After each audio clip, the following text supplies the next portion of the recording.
Good afternoon, everybody. We'll be starting this call at 4 p.m. sharp.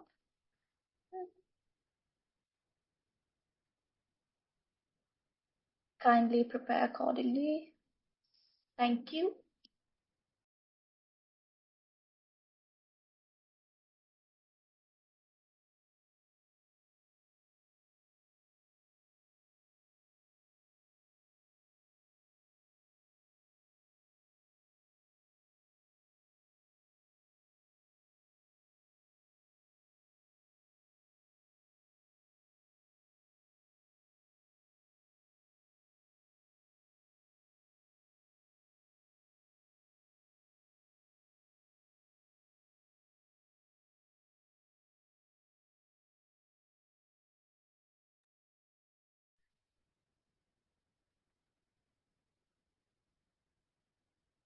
Good afternoon, ladies and gentlemen. Welcome to Shivalik Bimetal Controls Limited's Q2 and H1 FY 2025 earnings webinar produced by Eloise.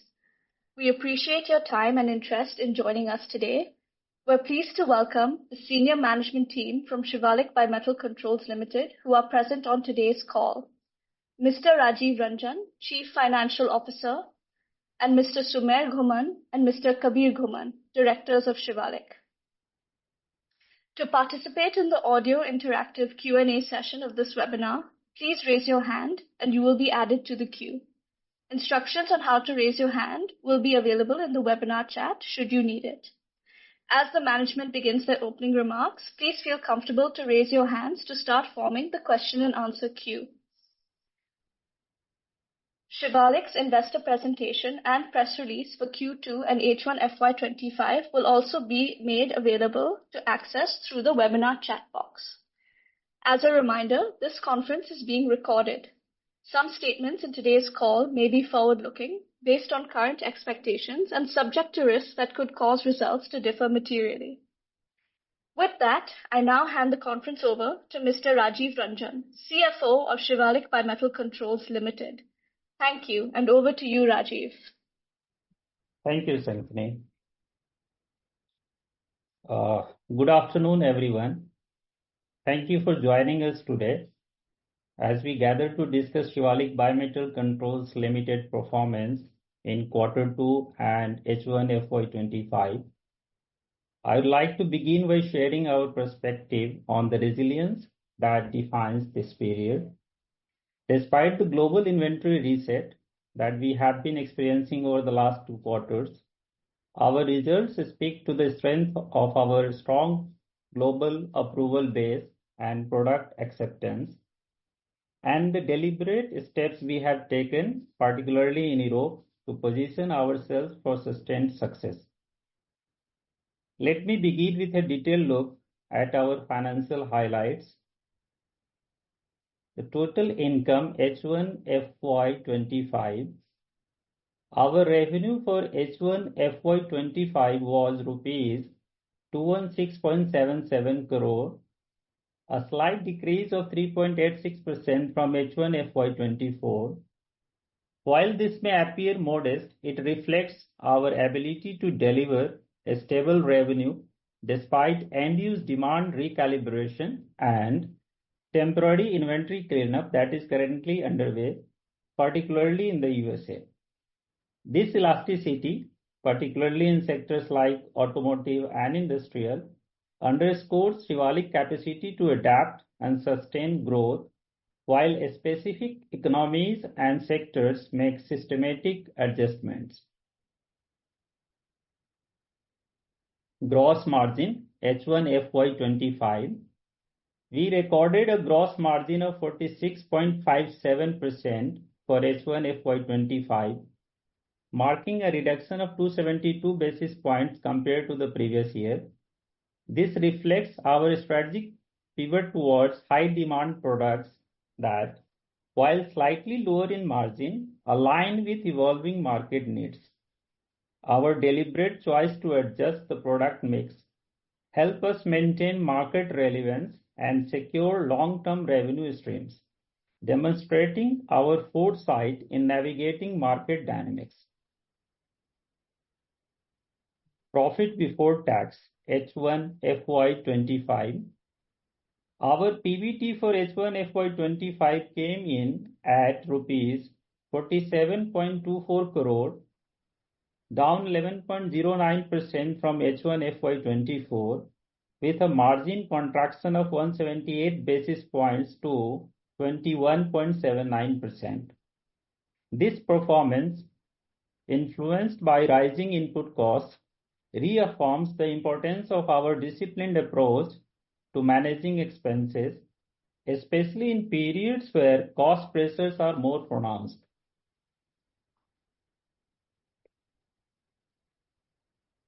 Profit after tax H1 FY'25. Our PAT for H1 FY'25 was rupees 35.28 crore, representing a PAT margin of 16.27%, a modest decline from the previous year. This consistency at the net level highlights our operational discipline and underscores the long-term sustainability of our business, even as we manage challenging external conditions. Sequentially, our Q2 FY'25 revenue grew by 2.18% over Q1 FY'25, signaling the early shoots of recovery in important sectors like automotive and industrial electronics. With demand gradually returning, our shunt resistor business should continue to be a primary growth engine, as we are experiencing in markets like India and Asia. In closing, these results affirm our commitment to the steady, purposeful management of our business. We are guided by the understanding that true resilience is about making deliberate, forward-looking choices that balance today's performance with tomorrow's opportunities. Now, I would like to hand over to Mr. Sumer Bhuman, Director of Shivalik Bimetal Controls Limited. Thank you, Rajiv. Good afternoon, everyone, and thank you for joining us. I would like to take a moment to reflect on the foundations that define Shivalik. We have always pursued growth that is meaningful, growth that aligns with our long-term vision and values. The results you see today are a result of our vision of building a company that can weather cyclical and market-specific challenges, while seizing opportunities with clarity and precision. In H1 FY'25, our shunt segment in India grew by 45.27%. This foreshadows what is ahead of us as India's accelerating industrial expansion unfolds before us. This performance reflects our alignment with the nation's drive towards technological modernization, underscoring Shivalik's role as a reliable partner to the automotive and industrial sectors. Our European operations represent a carefully considered strategic investment, and establishing a wholly owned subsidiary in Italy this year is a significant step forward. This subsidiary will now allow us to engage directly with the market, bypassing intermediaries and delivering products more efficiently and responsibly. By strategically consolidating our European presence, we've reduced operational redundancies and enhanced our ability to capture demand in a high-growth region. Looking forward, our goal remains to produce quality growth, one that focuses on both top and bottom line contributions. We continue to concentrate on strengthening our core offerings and build on our ongoing R&D. As we grow our approval base and acceptance in segments such as BMSs for electric vehicles, energy efficiency, and smart metering systems, we do so with a commitment to quality and innovation that has always defined Shivalik. In essence, our journey is not only about market share, but also about the quality of partnerships, the high reliability of our products that our customers are accustomed to, and the overall value we create across industries and geographies.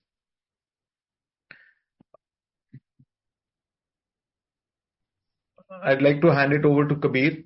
Thanks, Kabir, Director. Thank you, Sumer, and good afternoon, everyone. So Shivalik's journey over the years has been shaped by a dedication to innovation and a respect for the evolving needs of our customers, its applications, and the overall global market. At Shivalik, we've always been driven by a forward-thinking commitment to meet the evolving needs of the industry, advancing towards electrification, energy efficiency, energy storage, etc. And we've taken strategic steps to expand in component applications such as electric vehicles and industrial applications, where demand for our shunt and bimetal continue to grow. We believe that these are not just growth sectors, but they represent the future of sustainable technology, especially considering the rate of electrification and various energy storage applications. Our products, as many of you may know, are the heart of all smart systems, providing essential functions in energy-sensitive applications. And this places Shivalik in a unique position of responsibility and influence. So, supported by our R&D and growing financial strength, we are pursuing opportunities which will not only benefit Shivalik, but also contribute to the larger global transitions, particularly in energy management and sustainability. As a business, we have been always guided and continue to be guided by respect for long-term value, knowing that sustainable growth comes from a combination of innovation, financial prudence, and a deep understanding of market forces.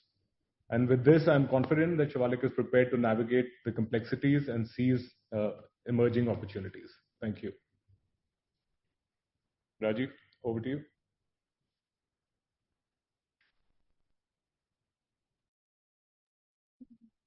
Thank you, Sumer and Kabir, for your insights. To summarize, H1 FY'25 has been a period of resilience, operational rigor, and forward thinking of Shivalik. Even as we face a challenging global landscape, our strategy of disciplined growth and market-driven products alignment has enabled us to deliver a solid first half and stay well positioned to uphold our commitment to long-term value creation. As we look to the future, our focus remains on leveraging our strength in key regions and sectors, expanding our footprint in high growth areas, and continuing to drive operational excellence. I extend my sincere thanks to our shareholders, partners, and employees for their support and trust. With that, we open the floor to questions. Thank you very much. We will now begin with the question and answer session. For those wishing to ask questions, please raise your hand and you'll be invited to unmute and speak in turn. Just a reminder, to raise your hand on Zoom, on desktop, click Reactions and select Raise Hand. If you're on mobile, tap More, the three dots, and choose Raise Hand. To lower your hand, select Lower Hand from the same menu. We'll start with the first question from the line of Deepan Sankara Narayanan.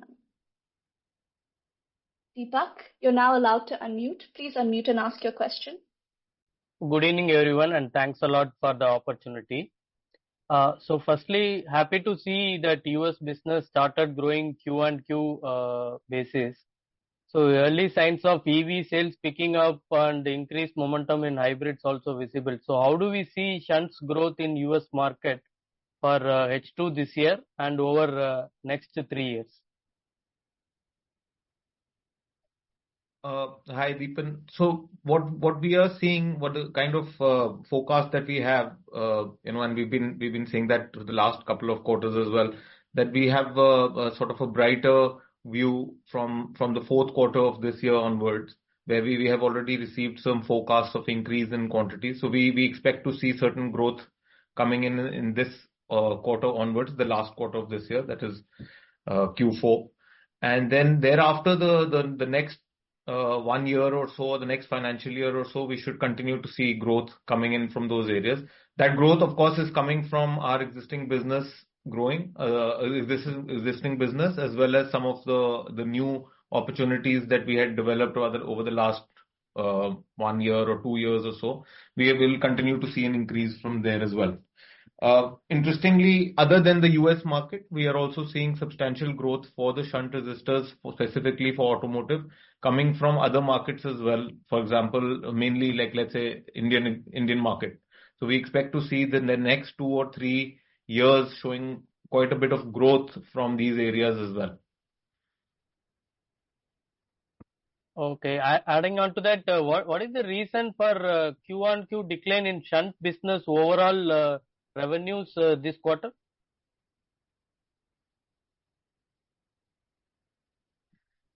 So in general, even as of now, from quarter to quarter, we have not seen an increase or the growth that we are expecting to see from the US. Most of this is coming from the decline of the US market. So that is still under decline at this point. We expect that to increase in the fourth quarter. So as of now, that decline is coming from there, and that decline is not as substantial as it looks geographically in the US area, US market. It is quite high, the decline, but because there's growth in all these other markets, that is why it is overall still showing as a decline, but not still as much. Thank you, Deepan. Please rejoin the queue for any more follow-up questions. Our next question is from the line of Vivek Seth. Vivek, you can now unmute your line and proceed with your questions.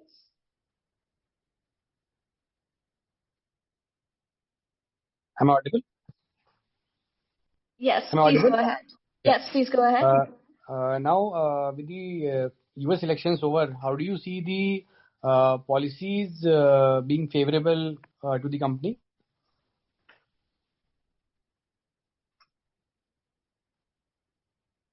Well, I mean, it's hard for us to put a comment exactly on that. But what we were expecting is that this US election results, of course, everybody knows is very favorable towards businesses and large corporations. And since a large chunk of our business comes from the US market, this even has an impact globally. So we expect to see a positive impact on business, as does everybody else. Okay, great. And how is this Metalor MOU moving forward? Any progress on that? Yes, in fact, during our AGM last AGM in September, we had brought this up that the way things were going in the direction of this joint venture that we were assessing, the overall structure of this joint venture, the way it was materializing, was not being suitable for the company, which basically means that it was too much of an investment required to get not a similar level of increase in business. So we have, at this point, either we have decided to not go ahead with it, or we are looking at an alternate arrangement wherein it could be more beneficial for us. After this last 7-8 months of doing, them conducting a due diligence, and then alongside that, us making a business plan for this joint venture or for this partnership, the result of that was that the investments required were much higher than the kind of business or kind of the bottom line it could eventually add. So financially, it was not making as much sense, at least in the structure that was originally envisioned. Okay. Now, what we are looking at is to see if we can find an alternate method or not consider it at all. Okay. Can I get one more last question? Yes. So any new products that have been developed by the R&D team in last 4-5 months, which give you a future revenue guidance? Yes, I think Guidance. Kabir, you should. Yeah, I'll take that. Again, this is a topic we've been talking about in the past as well, that there are multiple developments that are going on currently, which go in line with downstream addition in terms of value addition, where certain assemblies would be added on to our core product. Now, these are in stages where initial trials have been conducted and prototyping has already been completed. There are some changes that have occurred in some of these designs or some of these processes, keeping in mind, an ever-changing environment as far as the end customer specifications are concerned. So we are realigning some of those processes, but it is an ongoing process where 2 or 3 different project lines are being added, and as this goes forward, we will be providing updates regularly as well. Thank you. Please raise your hand to rejoin the queue for any more follow-up questions. The next question will be from the line of Dhruv Jain. from Ambit. Dhruv, you can now unmute your line and ask your question. Please go ahead. Hi team, thank you so much for the opportunity. Sir, I had a question on the bimetal business. We've seen a growth across geographies in this quarter. A decline across geographies this quarter. So if you could just highlight as to if there is anything which is a structural issue that you feel or it's more transitory. Yeah, hi, Dhruv. So basically, if you see that this is not really a decline. If you see, our total output in terms of volume or in terms of production tonnage has actually gone up. Now, it has not gone up as much as we had probably expected. But the thing is, the key commodities involved, which is nickel and copper, are across the board down substantially globally, the markets, right? So that's showing a sort of a decline in the overall top line. Having said that, other than that, there has also been in certain geographies there has been an actual decline in demand as well. And that we have seen from, like for example, in India, we are looking at in the Indian market and the US market, which contribute to the majority of the whole bimetal business. We've seen a total decline of 4 or 5%. And that 4 or 5% actually means a slight increase if you factor in the commodity prices. But in some areas, we have seen a larger decline, and that is mainly the European markets and some of the other Asian markets, wherein there are actual reduction in orders. So this is what we have been able to analyze is that this is basically in certain markets a general reduction in demand. Okay, and sir, from your order book perspective, do you see that you will see a material uptick, at least from India market or some of the other markets in terms of growth sequentially going forward in this business? Yes. So at this point, our maximum confidence at this point lies for the bimetal business specifically lies in the Indian market, because we are continuing to see a strong growth in the Indian market, or the demand or the forecast. Let's say that one of our larger customers in the switchgear business, or few of our largest customers in the switchgear business, which make up for a large percentage overall, they have been giving us very good encouraging forecast for the Indian market in the next year, which when I say next year means the next calendar year, which is their financial year in most cases. So they have been asking us to be prepared to supply 20 to 25% in some cases higher than this year. Now, that is purely a forecast coming from the customer, where they just want us to be organized and prepared from production and raw materials point of view. Whether how much of that materializes is a separate thing. But since they are giving us this encouraging forecast, we assume that a lot of that and some of the data that we have, we feel that a lot of that is coming from infrastructure growth in India as well as the strong real estate market.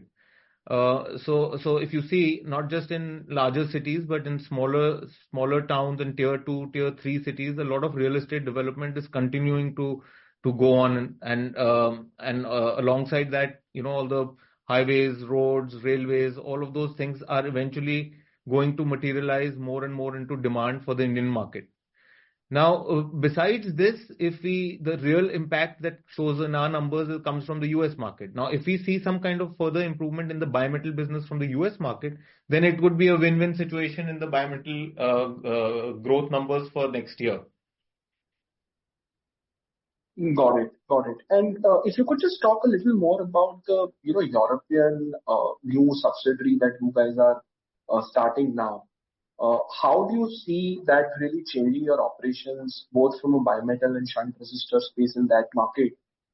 And any guidance or numbers that you want to give us in terms of the European operations that you're thinking with respect to this structure change that you guys are doing? Right. So basically, until now, historically, and which has worked out to be a good model for us, we have the thermostatic bimetal business in most of the European regions, and leaving aside the larger customers who were directly dealing with Shivalik, there was a substantial chunk of business that we were doing through an agent based out of Milan. And that person now, that company that was doing it, that company is winding up, and the person who was running it is retiring because of age, etc. So we thought that instead of appointing a new person, last year we took the decision that we will enter the European market directly for that customer base as well. And then when we started analyzing that idea, we realized that there could be more business opportunities, which probably, there's a certain set of customers in Europe that need a local presence. And some of that business, maybe we were not able to get by going through this agent, because as you can imagine, if somebody is at a retirement stage, it obviously, growth is not the only thing on their mind at this point. So we see this as an opportunity where some of those customers we can target and get directly under Shivalik instead of going through an intermediary. Apart from that, having this subsidiary can help us in identifying and looking for more opportunities in the resistor business, which other than a few large customers that we deal with directly at this point was not and sort of an untapped area for us. So we see it as a double advantage to us having this kind of a base directly in Europe. Thank you for your questions, Dhruv. You can raise your hand again to rejoin the queue for any more follow-up questions. Our next question is from Divyansh Gupta. Divyansh, you can now unmute your line and ask your questions. Hi, am I audible? Yes, please go ahead. Yeah, hey, so I was looking at the presentation numbers for, let's say, the volume of shunt and bimetal in this quarter for Q1 or Q2 FY'24. And if I compare these numbers with the Q2 24's presentation, there is a difference of about 17 to 24% in shunt and bimetal. So is the difference purely because of scrap, or there is some other reasons due to which the volume numbers are differing?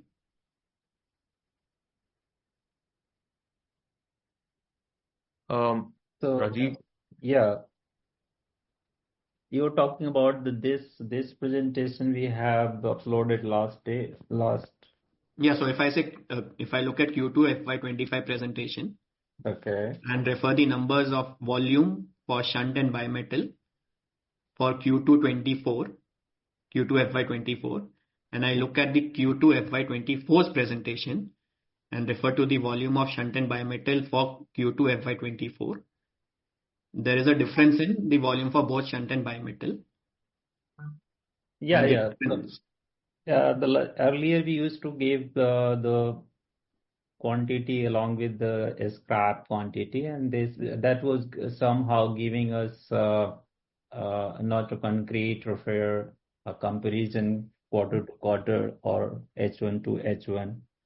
So that this time we have excluded the quantity of scrap to give us a comparable fair numbers on quarter to quarter and year to year.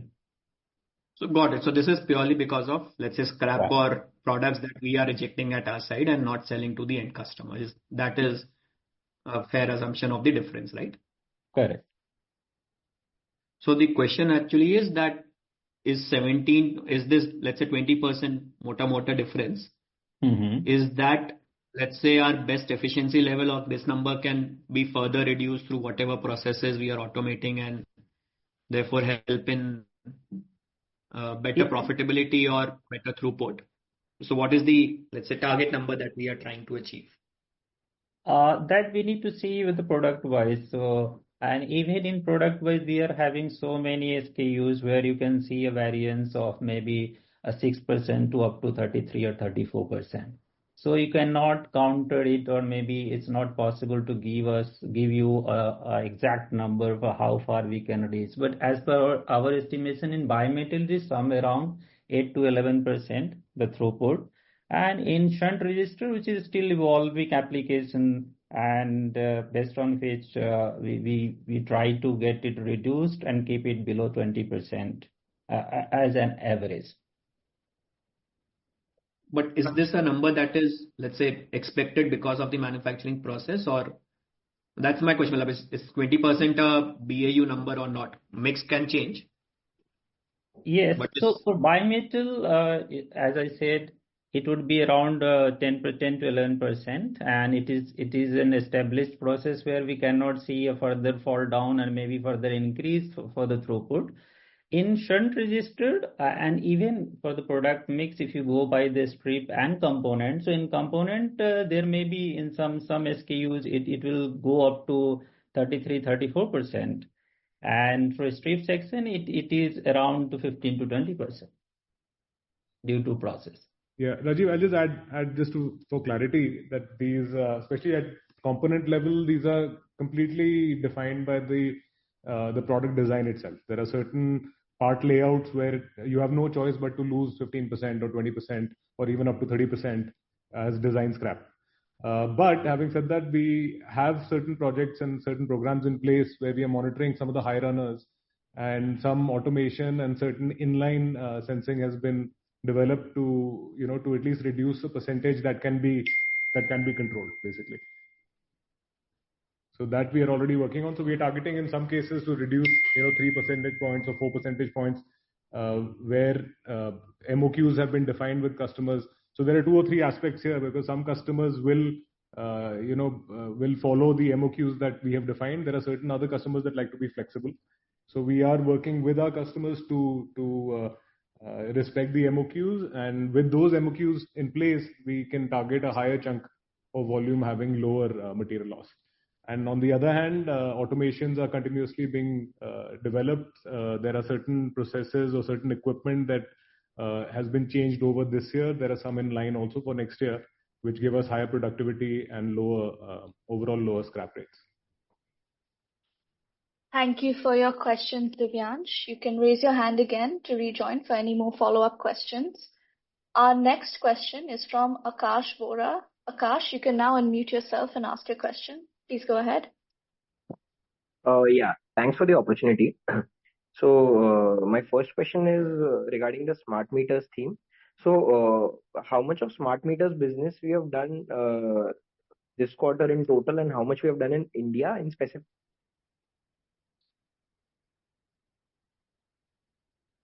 So it's one of our fastest growing areas at this point is smart meters. To give you some perspective, that is the one area that first of all, majority of that business is domestic. We do some metering business which is for export, but let's say majority of it is currently Indian domestic. And what we are seeing at this point is that generally as a business from last year to this year, we are looking at about 70 to 75% growth in that area. And that is keeping in mind the business that we've done in these 2 quarters. This current quarter as well as the next quarter, the Q3 and Q4, we expect to see a further growth of 10 to 15% from these previous 2 quarters. So keeping all of that in numbers in mind, and those are pretty clear forecasts that we have from our customers, and it's something that's the visibility is very clear because all those orders are already there with the customers. So we expect to see maybe in the best case scenario even something like a double of last year's business. Now last year's business related to smart meters was roughly about in the range of 37-38 crores, which we expect should be close to about 70-75 crores at a sort of a conservative level. Now, as we've been mentioning before, that a lot of the growth in the smart meter business depends on how much of the latching relay is produced in India. Now, latching relay is the key component that differentiates a regular meter from a smart meter. And that latching relay mostly, even today, surprisingly, continues to come from China. The good part is that a lot of production of latching relays has already begun in India, but it's all very recent. That is why we are seeing this growth. Our business is directly related to how much of the latching relay is produced here. The amount of percentage of latching relays being produced in India is continuously increasing at a very fast rate. So all of the key players in the market for smart meters have either in the process of Indianizing or localizing their latching relay manufacturing, or they have definite plans of doing so. So once that happens, or once that completely translates into not completely may not be the right word to use, but let's say even if 50% of it translates to locally produced latching relays, the growth can be 3 to 4 times of what we are seeing right now also. So that is where we stand. But I would stick to the modest numbers, and I would say that we would continue to see this kind of growth in smart meters at least over the next 2 to 3 years. Yeah, and I'd like to add the specific question of Akash regarding the energy meter business. So, it's the last year we have done almost 8.5%, and this year, till compared to the 6 months, is around 13.5%. And if you see the last year, our export contribute around 4% out of 8.5%, and this year, uh, the export is around 4.5%. So there is an increase of almost 0.5% compared to the last year, whereas domestic was around 4.5%, which has grew to 9%. So almost 48-49% jump in energy meter in the domestic market. Yeah, got it. So these numbers, Rajiv sir, which you mentioned, 4% is of the total sales or shunt sales? It's a total sales. Total sales. And sir, so I think Sumer mentioned that we might be expecting somewhere around a 70-75 crore business from smart meters this year. So how much of it from the relays and how much from the shunt side are we expecting? So he was sharing with you a total business, the domestic shunt business. And I have given you the energy meter business. So these are the two different things. So in domestic, along with the energy meter, we are supplying to another automotive applications also, and to some other applications also. So 70 odd crore is a domestic, that will be a domestic shunt business, including energy meter, automotive, and other applications. Okay. So, sir, just let me rephrase my question here. So, of the total, I think last year we did a total of 12 to 13 crore of smart meter business within India, if I'm understanding it right, correct? Go ahead. Yeah. So this year, I think we might be we should be able to double, as I understand from your guidance. So, of that, how much would be from relays and how much would be from shunts per se?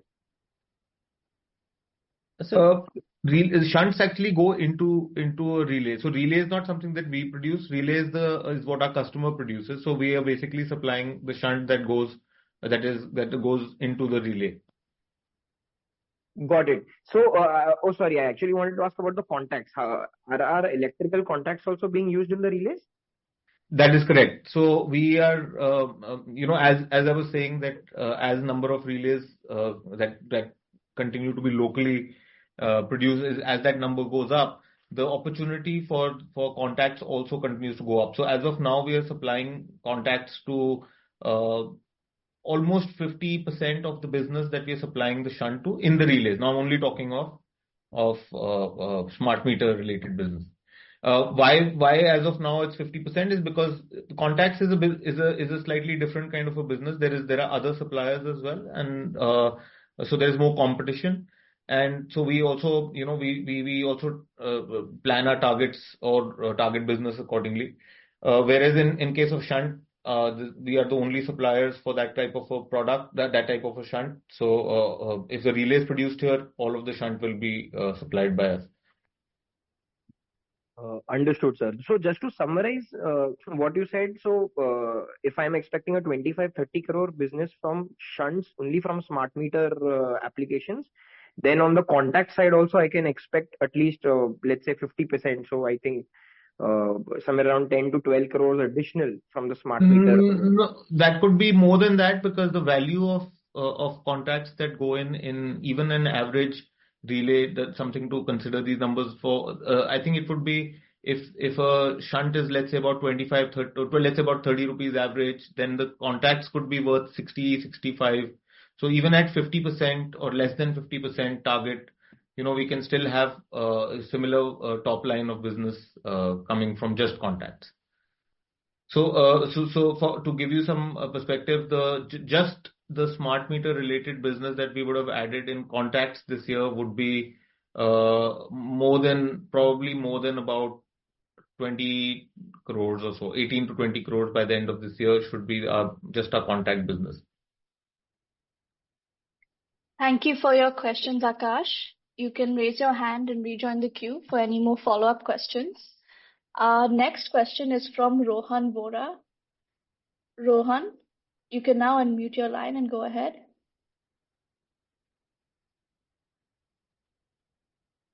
Hello, am I audible? Yes, please go ahead. Yeah, yes.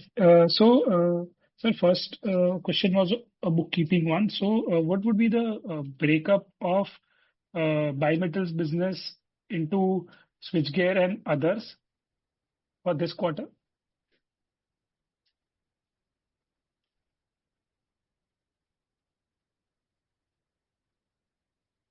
So overall, bimetal in the switchgear contributes almost 80%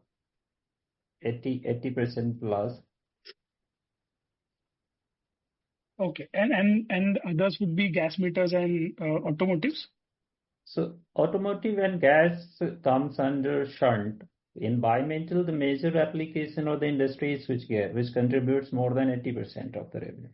Yeah, Rajiv, just to correct that, there are some gas meter applications also for thermostatic bimetal. But other than switchgear, there are other application areas where gas meters is definitely one of them, and then there are certain other temperature control devices, snap action discs for overload protectors. There are some spiral coils and springs that are made for angular deflection for temperature measurement, temperature recording. So there are many smaller applications that cover up that 20%. Right, right. And safe to say that switchgear in the switchgear India is major contributor for us. Yes. Okay. Thank you. Thank you for your questions, Rohan. Our next question will be from the line of Shikha Mehta. Shikha, your line is unmuted. Please go ahead and ask your question. Good evening, sir. I have a couple of questions. One is on the gross margins. So like we discussed earlier on, a certain amount of the correction in gross margin is because of the product mix. Can you give us some guidance as to where this could stabilize for us, or do we have any indicators on that? Yeah, of course.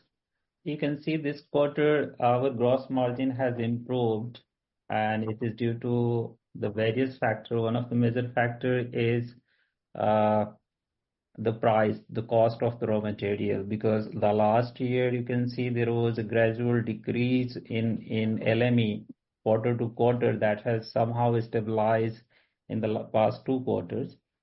The second thing is the product mix. So if you see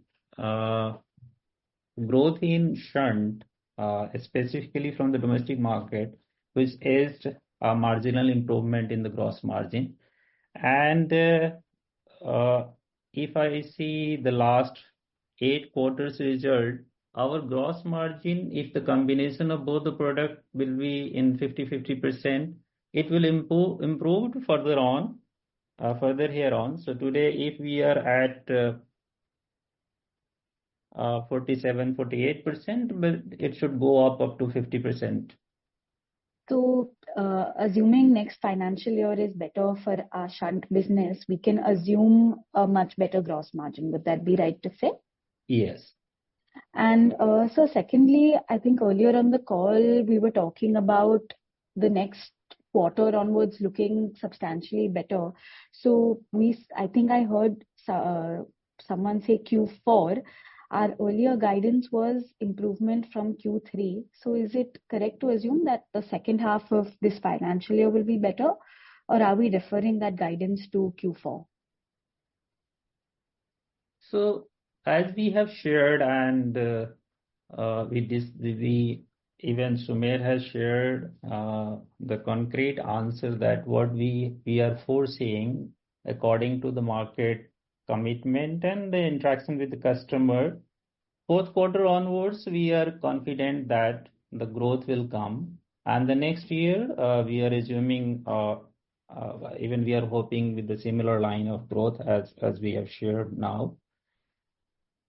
So third quarter, the whole financial year 25, we are seeing just a steady growth, not any exponential or the substantial. We have foreseen neither in the first quarter nor in the second quarter, and the next 2 quarters will be on the same line. In fact, the fourth quarter onwards, we are just hoping that we will get at least a 10% growth on Right. both. And so lastly, I think last year we were talking about adding new customers in the US. I understand that the market has not been great, but have we been, have we been successful in adding customers other than Vishay Dale, which is our largest client in the US? Yes, Shikha, there are certain projects that have materialized into initial prototyping that has been, or initial sampling that has been approved. Some products are already passed on the design validation stage. Some have gone into product validation, and these would be for end users other than Vishay. So we are now in some cases in the final sign off on the sales agreements and the purchase agreements, and we should start seeing formal supplies to them very soon. Great, sir. Thank you so much.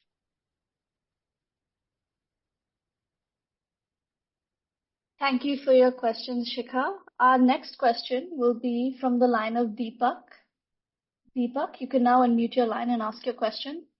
Yeah, thanks. Am I audible? Yes, please go ahead. Yeah. Yeah, my first question is regarding bimetals. So as per your presentation, now you are adjusted for scrap volume. What I could see in both Q1 and Q2, we saw a decline in the volumes of bimetal, right? Q1 it was around -1%. Now that has gone up to -8% on YOY basis. Okay, so I just want to understand what is happening here, because the expectation was post-election the volume growth should pick up, right? But that seems not to be happening. So could you please elaborate what is happening and what is our volume guidance for FY'25 for bimetal? If you see the deck itself, the bimetal volume has not decreased substantially. It is almost at par. And we have seen a slower growth as estimated earlier for this quarter. And we are very hopeful that it will increase in the next quarter onwards. The reason of this value growth, what we have seen that it is hardly 3% decline quarter to quarter or half year to half year, and in quarter to quarter it is hardly 0.5% decline in volume. No, sir, it's an 8% decline, right? Last quarter you did 281,000, and this quarter it is 258,000. So, right. So it's an 8% decline.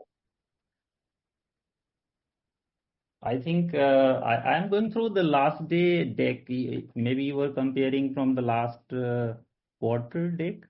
No, sir, the latest deck, your slide number, it's on slide number 35. Q2 FY'24 bimetal, we did a volume of 281,000, right? And Yes. Q2 FY'25, we did 258,000. Yes, correct. Right. So that's an YOY decline of 8%.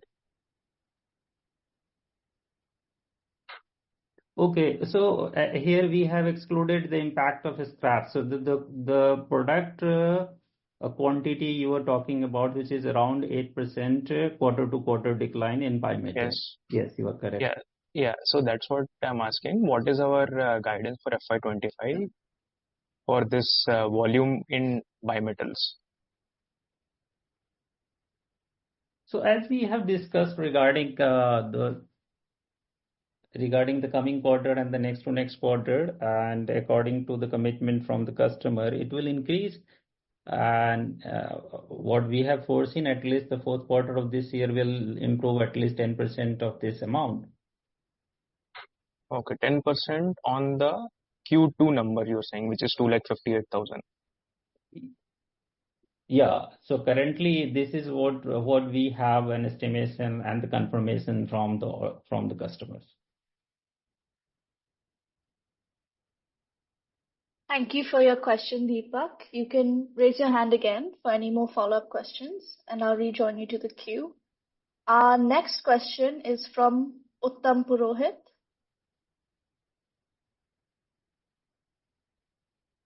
Uttam, you can now unmute your line. Please go ahead.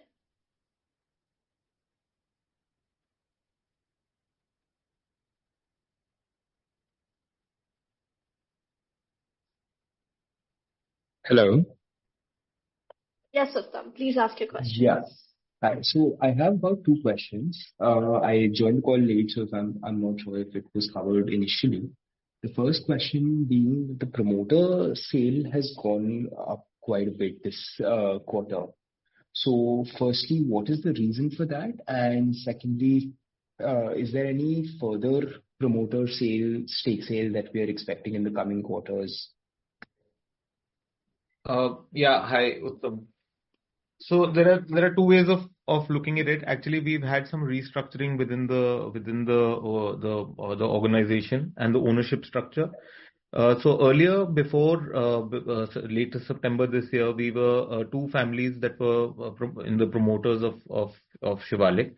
And now one of the promoters has exited the business because of age-related reasons. The person was no longer, the next generation of the other promoter was not involved in the business. So basically they have retired. That family has retired from the business. They have sold their equity partially to the remaining promoter family, which is the other family, which is Guman family, and sold some of their equity into the market to institutional investors. So when you look at the overall promoter holding, you will see that as declining. But if you look at it from the other point of view, the remaining promoters actually increased quite substantially from a 25% to a 34% holding. No, because we have just gone ahead and increased that as of now, and for at least even a longer term into the future, we do not foresee any further reduction in promoter holding. If anything, we would like to see if we can find ways and means to take it up further at some point. But as of now, no, there is no such other plan. Understood. Thanks. And I have another question. So according to the deck, I saw that the net working days has gone up drastically by about 36 days. So is there any particular reason? Is there a structural change which is ongoing and due to which this is happening? Yeah, hi, Uttam.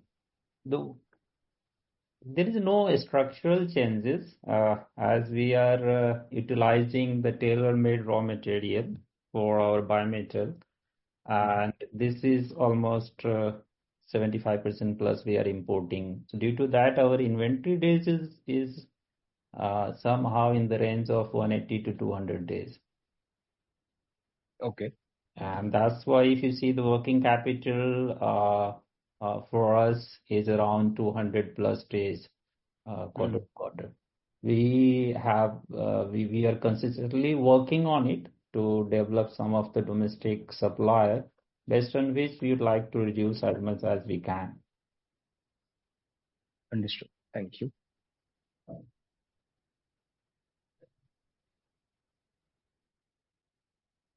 Thank you for your questions, Uttam. Our next question will be from the line of Divyansh Gupta with some more follow-up questions. Divyansh, you can now unmute your line and ask your question. Yeah, hi. Couple of questions more. So if you can give the details of the contact business, how much was the revenue and the volume, and assuming post scrap for then the previous quarter and quarter last year. Yeah, so for the contact business, in the last 6 months, we have achieved 35.87 crore compared to the last year 29.50 crore, which is an increase of 21.60% in revenue. Our gross margin has declined a little bit, which was in the last year 21.68%. It goes down to 20.79%, a marginal dip of 89 bps. And if you can also give the Q1 numbers FY'24 and 25. Okay, so in Q1 FY'25, we achieved 18.77 crore, and in Q2 FY'25, we achieved 17.10 crore.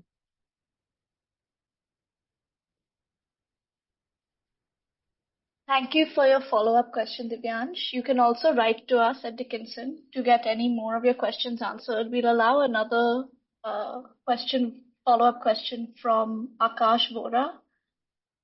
Akash, you can now unmute your line and ask your question. Yeah, thanks.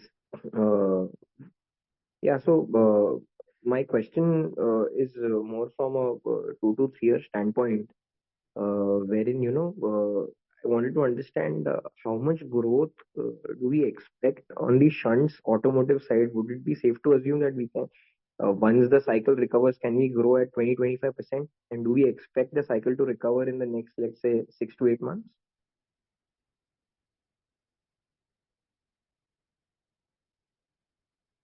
Yes. So we do expect the cycle to improve, as you mentioned, from the fourth quarter onwards.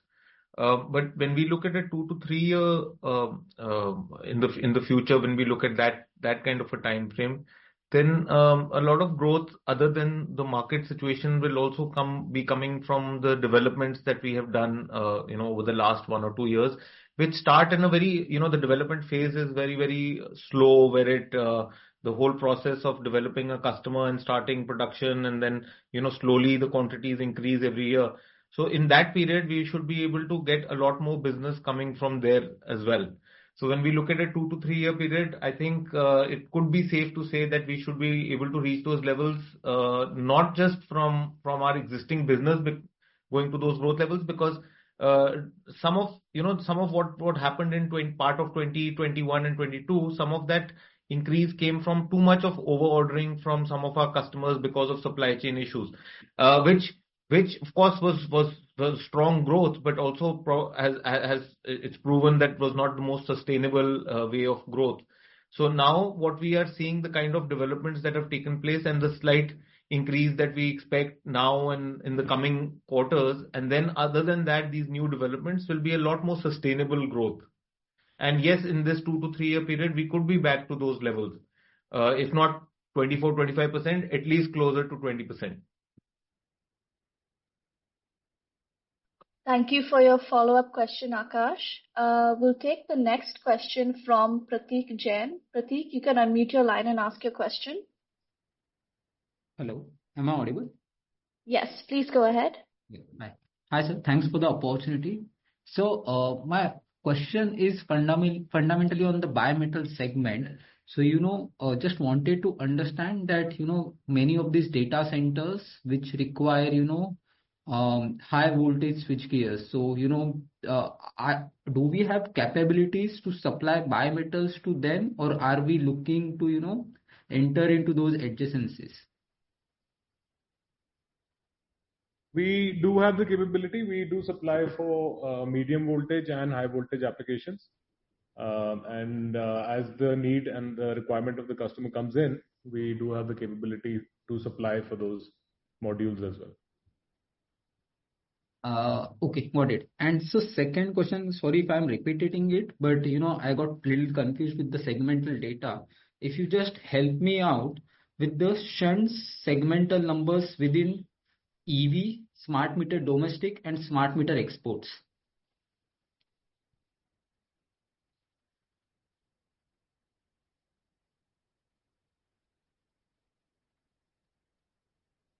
I think, Rajiv, do you have the breakup?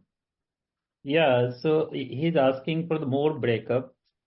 We are having the breakup for a smart meter, like energy meter, where we are doing a business of almost 30% of the total shunt business, and for the automotive, almost 61% of the shunt business. Rest for the other application. And this is for this quarter? Yes, this is for this quarter. And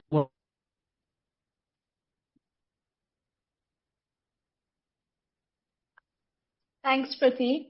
You can write to us with any more follow-up questions as we're nearing the end of time. We'll take one last question for this call from the line of Viranj Karudi. Viranj, please ask your question.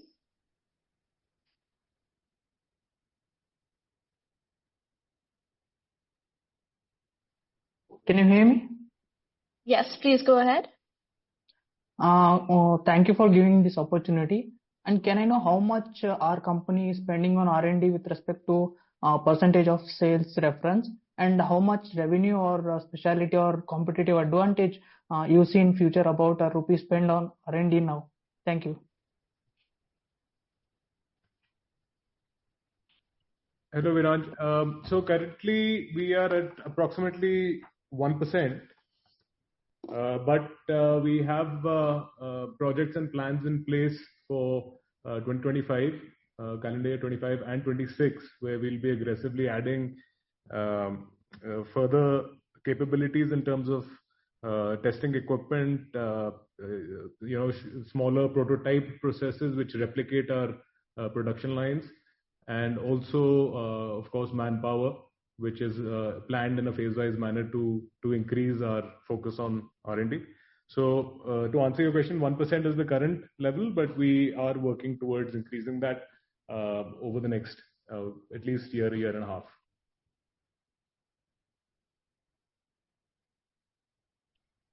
Thank you for your questions. Since we've neared the end of time, if you have any other follow-up questions, you can write to us at Dickinson and we'll be happy to get them answered to your satisfaction. I also see some written questions, so we'll ensure we get back to you on those as well. I'll now hand over to Rajiv Ranjan, the CFO, for closing remarks for today's call. Rajiv, over to you. Thank you, Sankani. Thank you all for the thoughtful questions and for engaging in this dialogue. As we bring today's discussion to a close, I want to reaffirm Shivalik's commitment to steady, lasting growth built on resilience and a clear strategic vision. The first half of FY'25 has shown how we adapt, innovate, and stay focused, traits that will continue to steer us through both the opportunities and the challenges that lie ahead. On behalf of the entire team, thank you to all stakeholders for your continued support and confidence. We look forward to the future with optimism and resolve. For any remaining questions, please feel free to reach out to Dickinson. Thank you and have a pleasant evening. Thank you to everyone for your questions and engagement today. This concludes our earnings call for Shivalik. Thank you all for joining us, and you may now disconnect your lines. Cheers.